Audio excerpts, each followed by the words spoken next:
زندگی جتنی سادہ ہوگی خیال اتنا بلند ہوگا۔ کمپیریزن نے انسان کا سکون تباہ کر دیا۔ ہم کمپیریزن کرتے رہتے ہیں۔ رسول اللہ صلی اللہ علیہ وسلم نے ایک کمپیریزن کا بولا تھا کہ جب بھی دیکھو اپنے سے نیچے کو دیکھو۔ ہم کمپیریزن کر رہے ہوتے ہیں کہ بھائی میرے پاس وہ کیوں نہیں ہے جو اس کے پاس ہے، یعنی کہ اللہ کی تقسیم پہ گلہ کر رہے ہوتے ہیں ہم۔ حضرت واصف علی واصف رحمۃ اللہ کا بڑا پیارا جملہ ہے کہ جب کوئی ایک نعمت کمزور پڑ جائے تو باقی نعمتوں کا شکر ادا کرنا شروع کر دو۔ تھوڑی نعمتیں ہیں جو اللہ نے دی ہیں۔ کائنات کے نور کا دوسرا نام آپ کی آنکھیں ہیں، اپنی آنکھوں کا شکر ادا کرو۔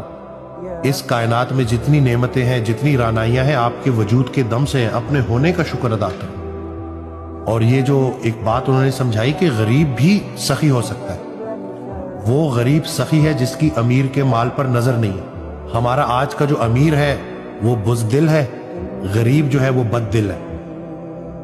یعنی کہ امیر جو ہے نا، ہر دنیا دار غریب ہونے سے ڈرتا ہے، اتنا اللہ سے نہیں ڈرتا جتنا غریب ہونے سے ڈرتا ہے۔ اور حقیقت میں ہر دنیا دار غریب ہے، اندر غریبی چھپی ہوئی ہے۔ پیسہ آتا ہے، حضرت کا بڑا پیارا فکر ہے کہ پیسہ آتا ہے غریبی دور کرنے کے لیے، اور غریبی کا خوف دے کر چلا جاتا ہے۔